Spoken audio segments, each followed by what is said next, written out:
So this exercise is focusing on the wrist and the fingers, okay? We're going to do this in both an extended and a flex position.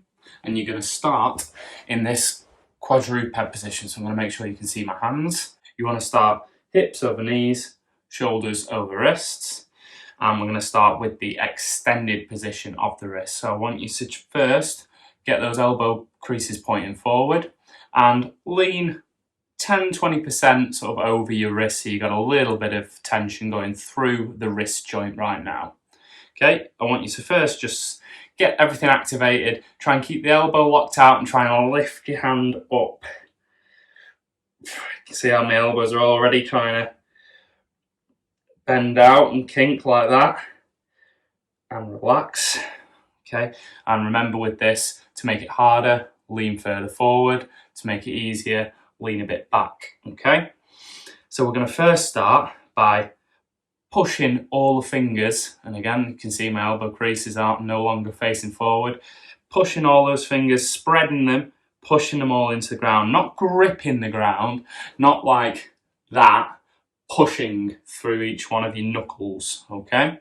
So I'm pushing through my thumb, through each one of my fingers, and I'm first going to just try and lift both thumbs off the ground, and you can see a little bit of movement there, but I'm pushing through all the other ones, bringing the thumb down.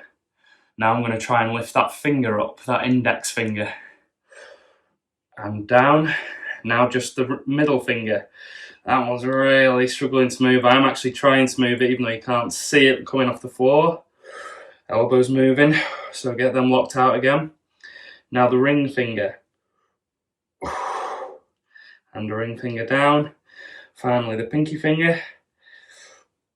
Trying to lift that up off the ground. Pushing through all my other fingers still. And relax. Okay, we're going to do very similar again, but this time I want you to lift your hands up off the floor slightly. So I think you can see that's down. That's slightly up for me. Elbows locked again. And this time I'm going to keep pulling all those fingers up and instead push one finger down at a time. So there's the thumbs come back up.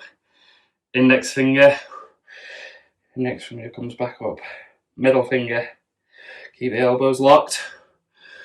You can see I'm working a bit of a sweat and a deep breathing. That's the ring finger. Finally, the pinky finger, and relax. Okay, so I can really feel all those muscles through the fingers running through these wrist extensors into my forearm. Quite pumped up now just doing that. And you can also do that in a flex position, okay? So this time you'd want to be, closer to your knees to make it easier, further away from your knees to make it harder. I'm not going to go too far away from my knees because this is difficult enough as it is. Again, try and get your elbow crease pointing forward. I know you can't see this very well, so I'll come from a slightly different angle.